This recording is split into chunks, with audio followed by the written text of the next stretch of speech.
But, seeing their sense of play and optimism and joy in the midst of a lot of the chaos that their lives have gone through personally, as well as, all the other global chaos that's going on with, the pandemic and, wars and everything else. I look at them and in one breath, I get angry that we're giving them this world that we're giving them. On the other hand, I look at them and say, you know what? You guys may come up with a solution that, my generation, didn't come up with. And, maybe there's hope in that going down the road. Disinformation is spreading. There will be a surprise outbreak. Is the issue of pandemic. No social distancing at all. They said that they would express their concerns about the mask supply. Where's the mask? Where's the glove? A second wave is... We all need some good news. A message for all the healthcare workers out there. Thank you.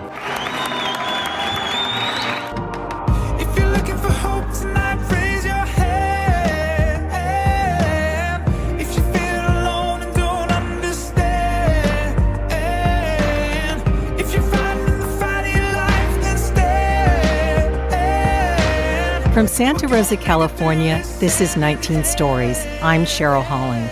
My next guest is a veteran radio personality, voice actor, author, book publisher, and drummer. He cut his on-air personality at KILT in Houston, on-air talent production and music manager at WMLP and WOEZ-FM in Pennsylvania. In central New Jersey, he hosted, wrote, and produced a syndicated film review radio program called All That Glitters that aired on WCTC and WMGQ. These days, his voiceover credentials run the gamut from audiobooks, e-learning modules, corporate explainer videos, radio promos, and phone messaging systems. He's also the creator, producer, and host of The Hydrant, an inside the actor's studio-ish video chat with the movers and shakers of the voiceover industry. I'd like to welcome the VO Big Dog, a.k.a. Jim Cooper, to 19 Stories. Thank you. It is a pleasure and an honor to be here. It is certainly a pleasure to have you here, Jim, and thank you for taking the time to talk with me. How are you doing today?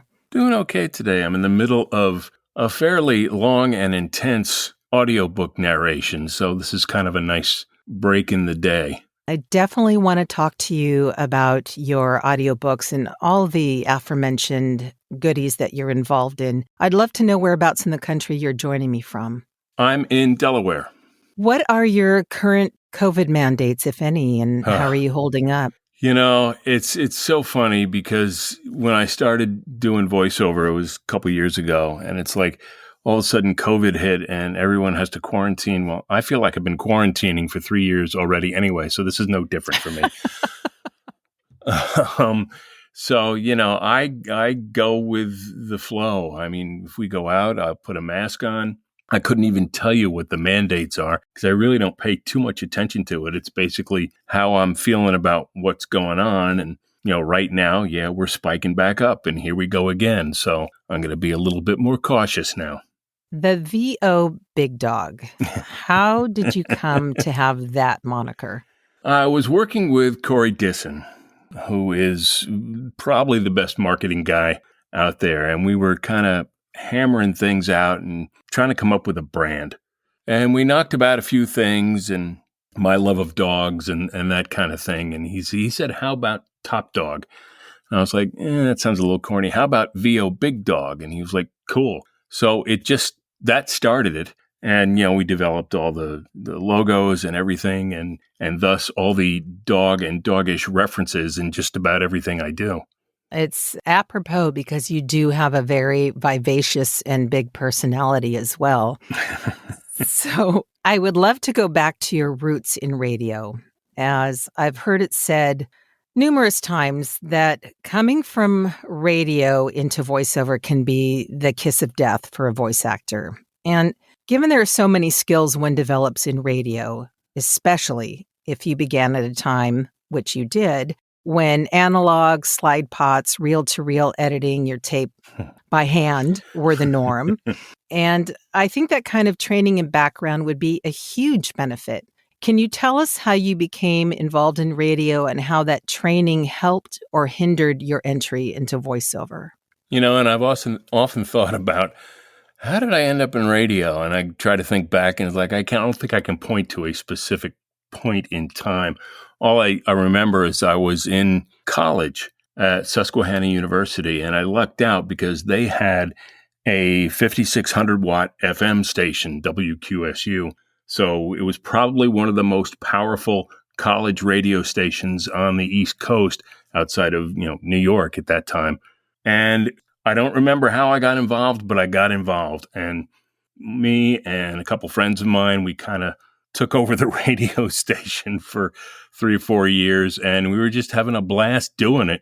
And, I loved doing it. So once I got out of college, I thought, okay, this is what I want to do. I'm going to go find some radio work to do, and started, part-time and then full-time, and did a bunch here, there, and everywhere.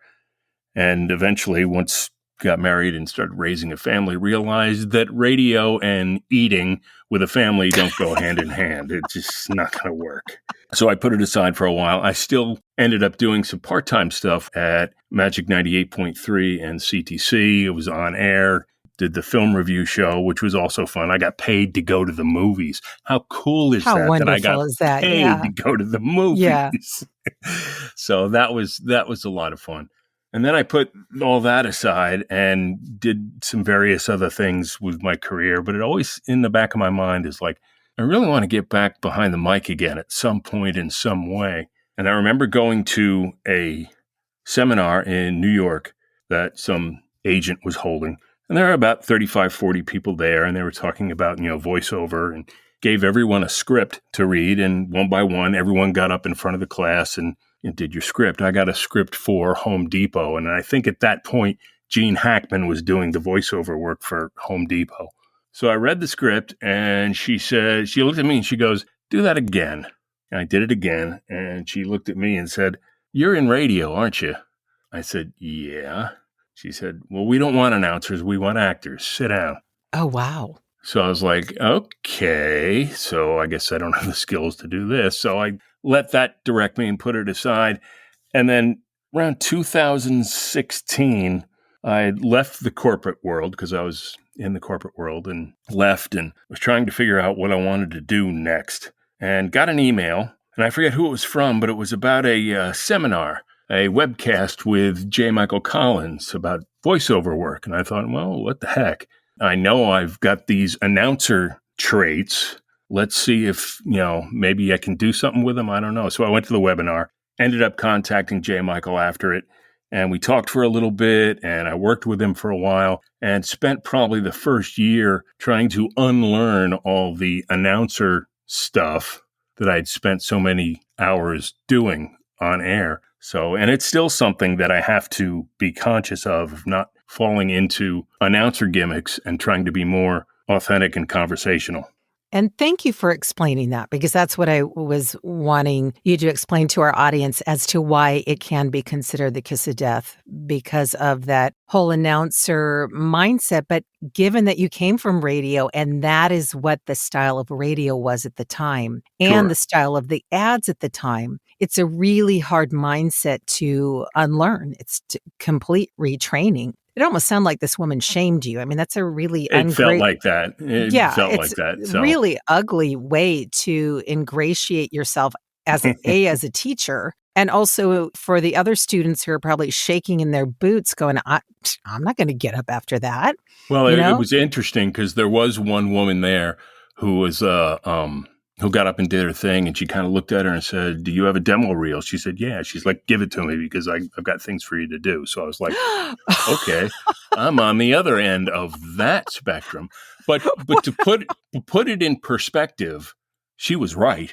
I mean, they weren't looking for announcers. They needed actors. I just didn't know that.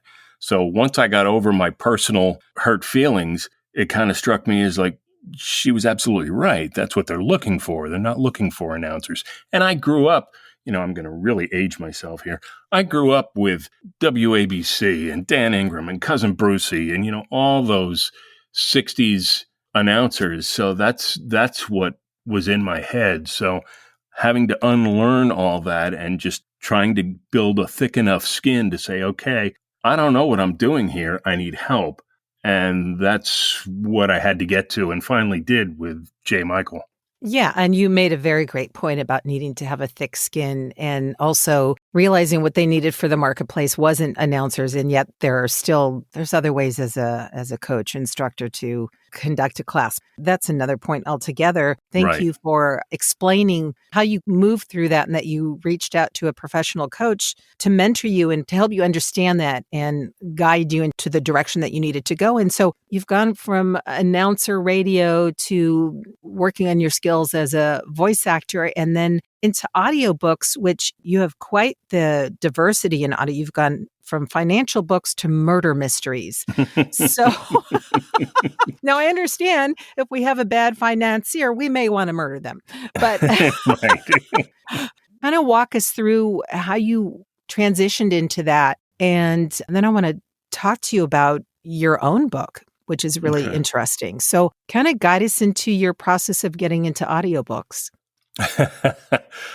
All right. Getting into audiobooks, I was just starting out. I was doing a lot of auditions on a lot of the pay-to-play sites, still focused on commercial and corporate narration and that kind of thing. And I've always loved books. I'd been listening to audiobooks for years, and I was just, that's something I always enjoyed. And getting into audiobooks, and you may have to edit this out later, sheer wild-ass luck. I had someone reach out to me and say, hey, I've got this book. I want you to make an audiobook. I know you haven't done any, but would you do it? And I looked at the book and we talked about it. And I said, sure, I'll do it. Knowing absolutely nothing about, and how, stupid I was. I said, yeah, we can do it. And it wasn't a long book. It was only about 2.5 hours. But I said, yeah, I can whip that out in about 3-4 days. Once I got into it, I was like, oh, this is not good. But I got it in about 6-7 days, not thinking about the whole editing process or anything like that. Spent a lot of sleepless nights on that one. But it was a great learning experience, and I got my feet wet with audiobooks. And once I pulled back from the craziness of it, I was like, this is kind of cool. I like doing this because even though it is a long slog, and I've talked to so many VO people who are like, I can't do audiobooks. It's too much of a slog, a commitment. As Scott Brick said to me once, it's so rewarding when you're done. And he's absolutely right. It is a very rewarding experience. So it's just kind of snowballed from there. I went through, got on ACX and all the other starting sites and, started auditioning for things and got a couple more and had other people contact me outside of ACX and got a couple more and just kind of snowballed to the point where I'm right around the 30 book mark that I've done. So it's been good. And the work just seems to keep happening. So I'm very happy to do it. Would I love to be doing commercials and e-learning? Yes, of course. And I still have a lot of e-learning contacts out there and corporate contacts, and I try to do some of those things as well. But the audiobook world seems to have been thrown at me and has become my niche. That's a real blessing. It's kind of like on-camera actors when they keep getting roles as the wonderful neighbor or the bit role, and they're like, I just really want to be the lead actor, and yet they are a working actor. They work all the time. And someone else is looking at that going, take it for all it's worth, because the fact that you are working consistently it's a blessing. And that doesn't mean that you won't do all the other things that you want to do, but right now, and what a body of work that you're building up. So when I was reading this, I didn't know this about you, that you are a member of the Audio Publishers Association. Yep. And you have self-published your own crime drama, Yes. Twisted Ties, via your Faceplant books.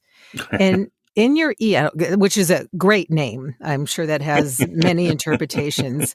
In your e-learning demo, you have a spot about how to properly hold drumsticks. Right. And also the main protagonist in your book, Twisted Ties, is a drummer. So I'm curious if that has anything to do with you being a drummer. When I was a kid, I was big into athletics. I played baseball, I played soccer. And then right around junior high school, I was having real problems with my back. And, make a long story short, I couldn't do any of the athletics that I was doing. They wanted to give my spine a break. So I didn't even take gym class all during high school and junior high. So I needed something else to do. And my mother realized that if he doesn't have an outlet, he's just going to implode. So we actually went to a department store around here that was the old EJ Corvettes, and they had a snare drum for sale. And I thought, So we bought that, and I started wailing away on that, and that just grew into my next set. And so I've been playing drums since I was 13 years old. And it's, it was a great outlet for me because I could beat the hell out of something without getting in trouble. Yeah, your mom actually got it. That's pretty she understood. She got it. She knew what. That's pretty proactive on her part. But that's interesting that they just had a snare drum. They didn't even have like a beginner's kit. It was just this little red sparkly snare drum. Ooh, that, red. Fell off a truck somewhere, and they were selling it for like $20. It was, come on. But it just grew from there, and I've always loved playing the drums. So what kind of music is in your wheelhouse, and are you still practicing your paradiddles? It's funny you say that because I have a drum pad up, and I was actually doing some paradiddles earlier. Music in my wheelhouse is just about anything you can think of. Music is just part of my soul, and it doesn't matter whether it's classical, which I get from my grandfather, just a love of classical music, jazz, blues, rock, progressive rock, some country, not a lot, but just about anything else. I mean, I love music, and I love playing it, and I love listening to it, and it's unusual that a day goes by that I'm not listening to something. Yeah, and it probably helps you a lot in your voice work because it's very rhythmic, and I think musicians tend to be not better, but they kind of get the rhythm of a sentence or a paragraph or a story, and I imagine that would help you in your audiobook narration as well. Yeah, it does. It gives you that innate sense of rhythm and timing, and it's and when I sit down the drums, I feel the same thing. It's like because people talk to me, and it's like, well, how do you get all your arms and legs to do different things? And I was like, I don't even think about it. I'm in the middle of the song, and I just feel the song, and this is the way it's going to be, and you run with it. What blows my mind are the drummers who can also sing. You think of the Phil Collins, we could go on down the line of the drummers who sing, but it's such a coordination in the first place. But it's practice, practice, practice, right? I guess. Fortunately, I don't have that problem because bands have asked me to sing. I was like, you don't really want me to sing. You really don't want me to sing. So. Oh my gosh. Do you still have the red sparkly snare drum? No, that's long gone. I now have a green wood grain Yamaha kit. Ooh. It's a good looking kit. I mean, I fell in love with it when I saw it, and it's a good looking kit. I like it a lot. Yeah, Yamahas are gorgeous sounding drums. I'm going to say, you're related to a drummer. I'm related to a drummer. Yeah, he actually is awaiting his shipment of a custom drum kit that he ordered that is going to be shipped on the barge one of these years. So did he buy a DW kit? You would think after going through the journey with him, no, it's not a DW. Oh dear goodness! I'll I'm sorry, I didn't mean to put you on the spot. No, it's okay. It's just getting older, Jim. I understand. I understand. Right? Okay. Yeah. If it's not written, I have my name in my tags in my shirts now. I want to make sure, and my address. I want to make sure I can get home. I can remember my first phone number 55, 60 years ago, but don't ask me what I had for lunch today because it's too. Right out of my head. Me too. Yes. 838-0681 from when I was 5 years old. 233-2023. And I'm old enough that I remember it was Adams VE. 3. Yes, over here it was VE. Yes, exactly. Oh my gosh, all the youngins, if there's any youngins listening by now, are going to go, what the heck are they talking about? I'm not even going to bring up the fact that my grandfather, who was an engineer for then Western Electric, which became AT&T, was on the original engineering team that made the conversion from crank to dial. Really? Yeah. That is so cool. Well, now you obviously grew up on the East Coast. Yes. Right. Yes. Okay. Well, being on the West Coast out here, it was General Telephone, which went on to become Verizon. Right. And my mom worked for General Telephone for a while. And when I mentioned, I was with Verizon, I'm no longer now, but I would say I've been with them since they were General Telephone. And people look at you like, what the heck are you talking about? It's like, oh, never mind. That's interesting because I worked for about 13 years for Verizon. Oh, you did? Yeah, on the wireless side on the East Coast. What did you do for them? I was a IT project manager. Worked with the teams that did all the in-store software that the retail people used and the billing system and all that other stuff. Jim, in your bio, you mentioned that for the past 5 years, you have been a caregiver to caregiver volunteers for Memorial Sloan Kettering Cancer Center. Mm-hmm. Because you've experienced the same process over the past couple of years. And I'm curious if you wouldn't mind sharing, what does that mean for you?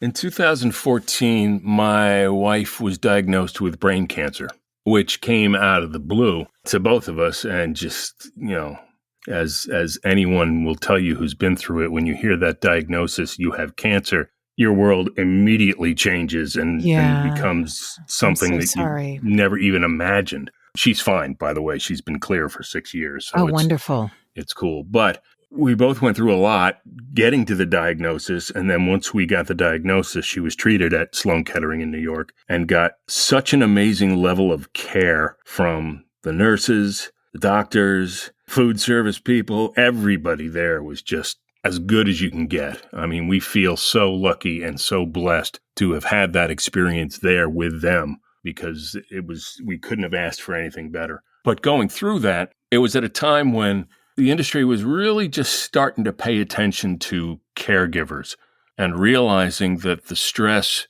and pressure that caregivers were experiencing was the same or similar to that the patients were experiencing. Yeah. And there weren't a lot of resources available at that time for caregivers. This is 2014, 2015.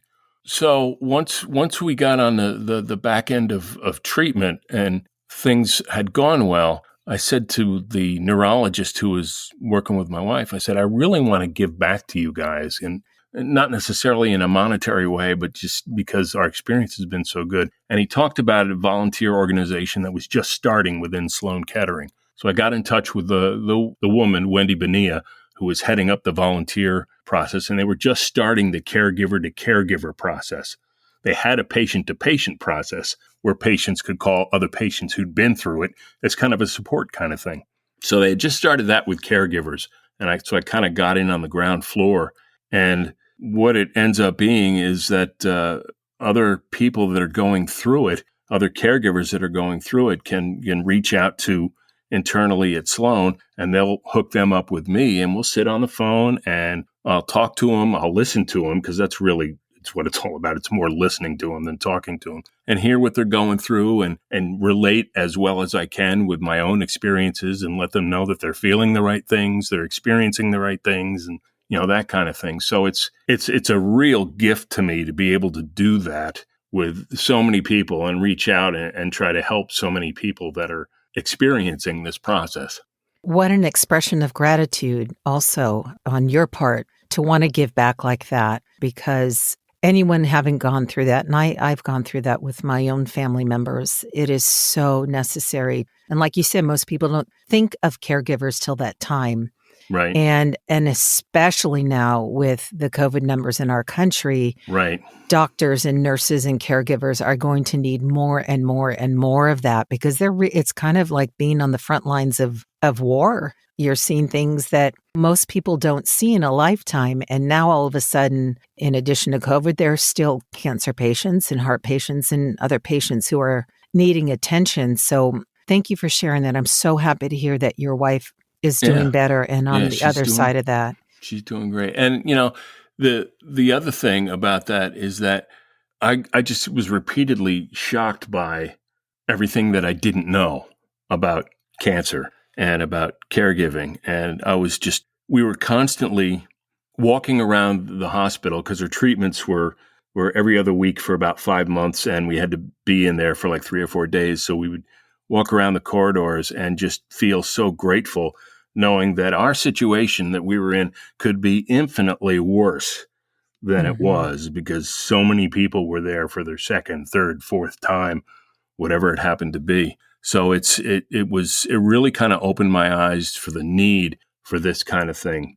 And there was one other person there, and I won't go through the whole story, but she and I kind of hooked up, and she was there from Switzerland, had left her family to be there to support her mother.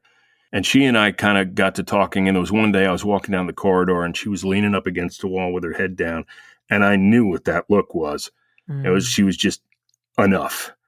And I walked up to her, and she kind of looked at me, and I gave her a hug, and, she burst out in tears, and we talked about it. And, she was feeling the guilt. She was feeling the pressure. I'm like, this is not easy stuff.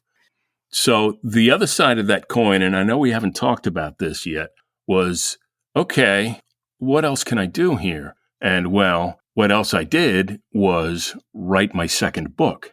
And it's a nonfiction caregiver survival manual with all the tips that I learned, and using me and my wife's story behind it as kind of backup. So it's kind of a humorous but serious look at, hey, if you need some help with caregiving, here's a resource you can use. So I'm done writing it. It's in the process of being published. I don't know when it's going to be out, but it's done and it's out there. And I'm hoping that I can get it out there and it'll be of some help to somebody. I would imagine it would be a tremendous help, because those are the resources and tools that people need. And it obviously came out of very personal experience. So you have firsthand knowledge of how to speak to the need that, you mentioned it perfectly. Until you go through something, how on earth would you know?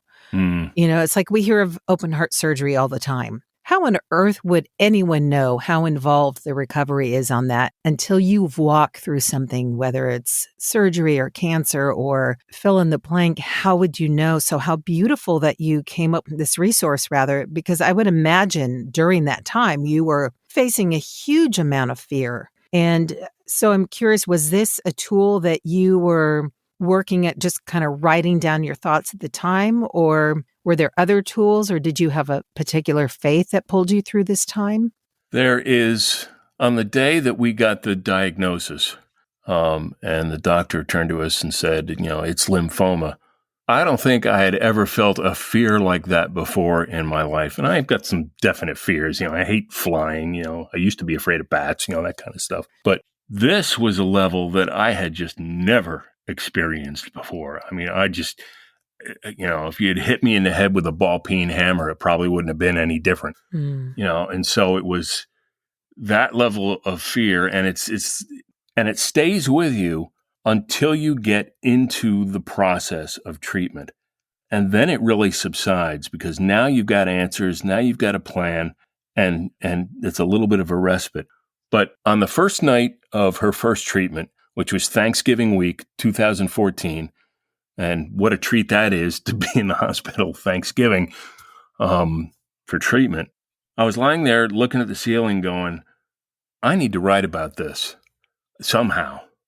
And so I started making posts on Facebook. And I called them fringe observations, because I felt like I was like on the fringe, on the edges, observing what was going on. And it served a couple purposes. One, it gave me an outlet to write about it.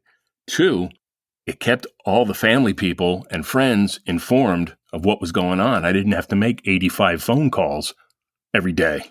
Which is exhausting too. Which is exhausting in and of itself. So, I started doing, the posts every day and talking about it. And the thing that just blew me away, and Sally, my wife, it blew her away too. From that very first post, people from our high school class of 74, that's how far, came out of the woodwork and were leaving comments. And every post I did, there'd be 200 likes or 200 comments. Wow. And, it was just like, we felt so blessed. And, to have all this, Sally would look at the phone with all the comments with, tears running down her face going, why me? How do they, who am I? And it's just like, you don't understand the impact you have on people. So those posts kind of were the impetus to make the book. Isn't that the beauty of social media when it's used as properly? Yeah, used properly, because prior to that, how would she have ever known other than people either calling or coming by or sending cards, but to have that immediate dose of encouragement during what was the most difficult time for her and for you. So, and it started because of what you were doing. Thank you for sharing that very intimate story and how that's turning into, I know this is not why you did it, but it may be something that you can also narrate from a very... I already have. Oh, you have? Okay. Yeah, okay. I've already recorded it. I've already recorded it. Yeah, and what better person to do it? Because it's well, definitely what I figured. hard. Yeah, exactly. I figured, who else is going to do this? I can do it better. And I think you've just answered this next question, but I'll ask you anyway, because it may be something in addition to what you just shared. But if you had to pick one of your greatest achievements, professionally or otherwise, what would it be? Wow. For me, and I'm going to give you two answers. For me, personally, was getting that first book published, because that was a long-term goal of mine. And I didn't care whether it sold or not. My goal was to have it published. The other side of that coin, if I broaden the scope of it a little bit, I kind of feel like George Bailey. It's all the connections I have with friends and family, and having, a marriage of 40 some odd years, and having 2 wonderful kids and 3 grandkids, and, and all the people that are either in my life currently or have passed through my life at one point or another that I've been blessed to be a part of. That to me means more than anything else. What better time for that to have a more poignant meaning? I mean, that's beautiful, because I think this past year and a half has hopefully taught us that it's not the things, it's the people. That's the other thing about, the cancer experience. Boy, does that change your perspective really quick. Yes, absolutely. I'd look at, the nurses would come in to give her treatments, and then thank God they'd explain what all the different drugs are doing. And, you look up some of the drugs and it's like, well, this affects the 4th nitrogen molecule strain of this. And I'm like, I'm concerned about whether a computer program's going to run properly to sell a $10 case for a phone. I don't think so. Yes, it really does crystallize what's important. And then, absolutely, conversely, going out into, quote, the real world and hearing what people are griping about. And you just want to look at them and go, you know what? Doesn't matter. It's so trivial. Conversely, do you have a less than successful time that informed you of the next right step to take? Oh, how long are we going to be doing this? It's your show, darling. Take all the time you want. God. I'll just stop recording at the 5th hour. Wow. I've been blessed, and most people would say, no, you haven't. Come on. But I've been blessed to have made so many mistakes in my life and been able to learn from them that, I don't know if I could pick one, unless we wanted to turn this into a group therapy session, in which case we could be here for a while. But I have to say that when I was working in radio in central Pennsylvania, and we had just had our second child, and I had left radio and ended up working at a photography store and studio for a while. And Sally had quit work and was home taking care of the kids, and money just wasn't working. We couldn't pay our bills. We couldn't pay anything.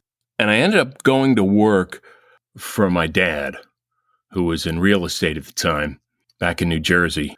And it took me years to realize that this was a solution to a problem. This is what needed to be done because of the choices that both she and I had made.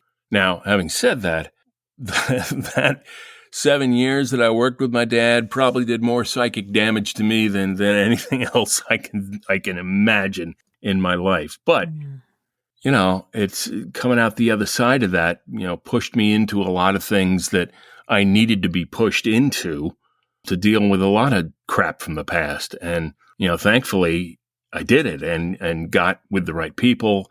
And, on the other side of that, even though it was a long struggle and it was hard work, the other side of that is just so much more freeing that, I certainly wouldn't want to do it again, but did it have its good outcome? Yeah, absolutely. When we go through things like that, they usually do, if we pay attention to the lessons and what it is we're supposed to grasp while we're going through it. And it obviously did. You obviously came out the other side Right. and have an appreciation for what that time meant in your life. So, Jim, what makes you hopeful? My grandkids make me hopeful. I've got 12-year-old twin girls and a 3-year-old girl that are just unreal. The 3-year-old's, 3 going on 25, and Yes. the twins are turning 13, so that's going to be experience as well. But, seeing their sense of play and optimism and joy in the midst of a lot of the chaos that their lives have gone through personally, as well as, all the other global chaos that's going on with, the pandemic and, wars and everything else, I look at them and in one breath, I get angry that we're giving them this world that we're giving them. On the other hand, I look at them and say, you know what? You guys may come up with a solution that, my generation, didn't come up with. And, maybe there's hope in that going down the road. And maybe they'll be more aware of some of the things that need to be tackled, particularly in this country. And, maybe they can push those movements along and push those actions along where we have failed to do that for so many years. So that gives me a sense of hope for the future. And I just hope we don't screw things up to the point where they can't fix it. I really lovely answered, because I agree with you. I think there is a lot of hope in children. And conversely, would you say that also brings you joy in your life? Right. If there was a soundtrack to your life, Jim, what would be on it and why? I'm supposed to be asking these questions, not you. Okay, Cheryl, if there was this soundtrack. Now I know what my guests go through when I spring these things on them. If there was a soundtrack to my life, there would be 2 different pieces of music that would alternate. One would be Quadrophenia by The Who. Oh. Because it came out in a very formative time in my life in high school when I was working in a record store, which was my dream job, and they were big at the time, and this had a lot of thing about teenage angst in it, and I really related to it, and even to this day, I can, there's one particular track, Bellboy, that I kind of have as my song, and it's like, so that means a lot to me.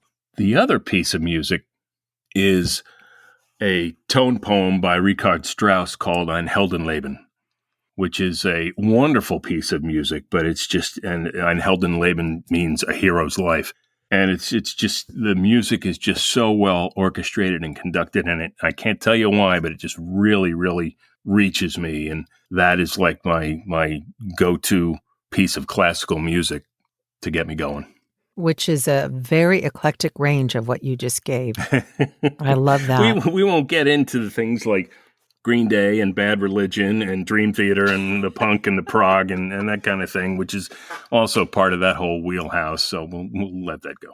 One of the things I realized, I mentioned it in your introduction, but I was remiss in asking you about the hydrant, and this is going to lead into my final question for you, but I would love for you to speak about the hydrant and how that came to be for you, because you just mentioned these are, you're used to asking the questions and now you know how your guests feel. Please tell the listeners about the hydrant, where they can listen to it, and when it comes out. Okay. It came about because Corey Dissett and I were batting around some ideas of some content, and I just didn't want to do the same old thing that everyone else was doing. Everyone has this and that's their particular niche in life. And I wanted to do something different. And I always was a fan of James Lipton's Inside the Actor Studio and the questions that he would put to his guests, because some of them, not all of them, but some of them were geared toward really finding out who they are, outside of the profession that they're in. Mm-hmm. So we thought, okay, well, let's do a quick little thing like that. And I said, okay, what are we going to call this thing? And I was thinking, well, there's the view, there's the talk, there's the kitchen. And then Corey said, how about the hydrant? With the dog, with the big dog thing. And there's all sorts of gross innuendos we can make about, get a leg up at the hydrant and, that kind of thing. So it was, I was like, yeah, that'll work. And so I just started putting it together. I invited some people to do, and fortunately everyone was like on board with it, supporting me with it. And the very first guest was Bev Standing, and then went into Jen Henry and Patrick Kirshner, and it's been great. And each episode comes out every Monday morning at 10 a.m. I post it on all my social media platforms, the big four: Facebook, Twitter, Instagram, and LinkedIn. It's also on my website, jimcoopervo.com. And it's their little 10-minute snippets of me asking them bizarre questions, like, what's your favorite curse word? If you were an ice cream flavor, what would you be? And people look at me like, he's out of his mind. And then we'll usually wrap up with, I ask people, what's a good piece of advice you would give to someone coming in the VO business for the first time? So it's available every week. You can look at all the episodes on my website. Again, jimcoopervo.com, and you can do /the-hydrant, and it'll take you to the page that has all the episodes on it. And it's been great. People have just been so funny and so open to just talking about things, much like we're doing here, where it's something different. And I enjoy doing it. And I get to know so many different people, and I get to know so much about them. Yeah, I wouldn't otherwise know. When would I ever have a chance to sit down and talk with, Scott Brick one-on-one, or, Bob Bergen one-on-one? It's just offered me a wealth of contacts and friendships that I don't think I would have made any other way. And for the listeners who aren't familiar with those names, those are some really prominent personalities in the voiceover business that you would know their characters and or voice, but may not know them by name. And that's why this is a fantastic outlet to not only hear them, but to see them. And as you mentioned, hear things that you wouldn't normally hear about them. Right. So thank you very much for talking about that. And you mentioned your website. Are there any, I will definitely have it in the show notes. Are there any other social media handles that you want to give out? Yeah, everything is Jim Cooper VO on all social media except for Instagram. And it's a long story why that is what it is. But on Instagram, it's Your VO Big Dog. Well, that makes perfect sense. I tried to keep it within reason. So. That's kind of smart, Jim. So I thank you so much, VO thank Big you Dog. for having me. This was fun. I love doing this, and like I said, I'm so grateful and honored that you invited me to be on here. It's cool to be on this end of the conversation for a change. I'm very, very grateful that you joined me, especially in the midst of doing an audiobook, because that is such a long and laborious process that to come up for air to and spend an hour with me, I'm very honored. And I wish you 46 years more of beautiful, healthy marriage to your beautiful bride, Sally. And so happy to hear the good outcome on the other side of such a heart-wrenching story that you shared. And yet there is a lot of beauty. I mean, number one, that she came through it, but that you have a resource for other caregivers and a book that you've now narrated. And I wish you a lot of luck on that. Thank you. You're very welcome, Jim. And is there anything else you'd like to share before we say goodbye? No. Okay. Which is the worst answer I could possibly give. But no, I feel pretty good about what we've done. And everybody just stay safe and stay healthy and use your head, for crying out loud. Amen. Or we're going to send the big dog your way. Thank you again, Jim. I appreciate it. Thanks, Cheryl. Appreciate it. You're welcome. I'd also like to thank the following news outlets for the use of their clips in so aptly painting the picture of the fear that we're facing during this pandemic: BBC, PBS, Now This, UNESCO, and Some Good News. I especially want to thank Joel and Luke Smallbone, otherwise known as the group for King and Country, for allowing me to use an excerpt of their song Together, which could not be a more hopeful and inspiring song for such a time as this. Finally, I'll leave you with the following from Proverbs 23:18. Surely there is a future, and your hope will not be cut off. Thank you again for joining me today. Feel free to offer feedback or a story idea at 19stories@soundsatchelstudios.com. Visit my website at soundsatchelstudios.com, via Instagram at CherylHollingVO. I look forward to sharing more stories on the next episode of 19 Stories From Fear to Hope. Until then, stay healthy and hopeful. Together with our differences, together we are bolder, braver, stronger.